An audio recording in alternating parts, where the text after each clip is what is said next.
अरे राहुल भाई, ये क्या खा रहे हो? मैसूर श्री। मैसूर श्री नहीं होता, मैसूर पार्क होता है। अरे भाई, मैसूर पाक होता था, अब मैसूर श्री होता है।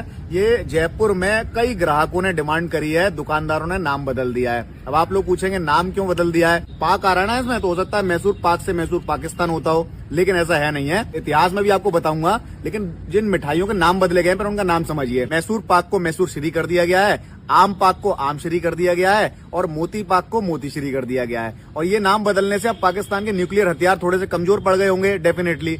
मतलब ये हद कर दी है। हम लोग एक जमाने में आर्यभट्ट, तक्षशिला हुआ करती थी, चाणक्य हमारे देश में पैदा हुए, पृथ्वीराज चौहान हमारे देश में पैदा हुए, बड़े बड़े वीर हमारे देश में पैदा हुए, और हम लोग ऐसी हरकतें करने लग गए, नाम बदल करके दुश्मन देश को डराना चाहते हैं। आप सुनिए, वो लोग जो ये सोचते हैं कि पाक शब्द जो है वो पाकिस्तान से जुड़ा हुआ है और ये मिठाई यकीनन पाकिस्तान में ही बनी होंगी तीनों। भाई साहब, आप गलत हैं। पाक शब्द का अर्थ जो है वो पकवान से आया है या पके हुए से आया है। इसका पाकिस्तान से कोई लेना देना नहीं है। दरअसल इस मैसूर पाक के बनने और इसका नाम रखने के पीछे एक अनोखा किस्सा है। किस्सा ये है कि वाडियार वंश के राजा कृष्णराज वाडियार चतुर्थ ने अपने रसोइये काकासुर मदप्पा से कहा था कि कुछ बढ़िया सा बनाओ, मीठा बनाओ। वो बहुत शौकीन थे, तो जल्दबाजी में एक डिश बन गई जिसे इलायची, चीनी, मेवा वगैरह से घी से तैयार किया गया और ये व्यंजन बनके तैयार हुआ। राजा को ये डिश बड़ी पसंद आई। राजा ने कहा कि भाई साहब, ये डिश तो बहुत अच्छी है, इसका नाम क्या है? तो उन्होंने जल्दबाजी में ऐसी अपनी तरफ से बोल दिया कि मैसूर पाका। ये डिश तो फिर हमारे प्रजा को भी मिलनी चाहिए, एक दुकान खोलो महल के बाहर। तभी से ये डिश आम लोगों के लिए आम हो गई। कन्नड़ में इस शब्द का अर्थ, पाका का अर्थ है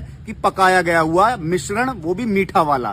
तो इसका पाकिस्तान से कोई लेने देने नहीं है। ऐसी बेवकूफाना हरकतों से बाज आया ये। मुझे उम्मीद है कि बाकी सारे दुकानदार बचेंगे इस तरह के नामकरण से, क्योंकि फिरोजाबाद में मैंने सब जगह ढूंढी तो मुझे मैसूर पाक तो मिल गया, मैसूर पाक ही लिखा हुआ मिला, लेकिन मोती श्री नहीं मिला, मोती पाक भी नहीं मिला। कई लोगों को तो पता ही नहीं था कि मोती पाक होता क्या है। इसके अलावा आम पाक तो मुझे नाम ही नाम मिला, वहां पर लोगों को पता ही नहीं था कि आम पाक होता क्या है। तो मुझे उम्मीद है कि सब जगह के लोग बहुत ही अपने आप में इंटेलेक्चुअल हैं, दुकानदार सभी लोग इन चीजों से बचें।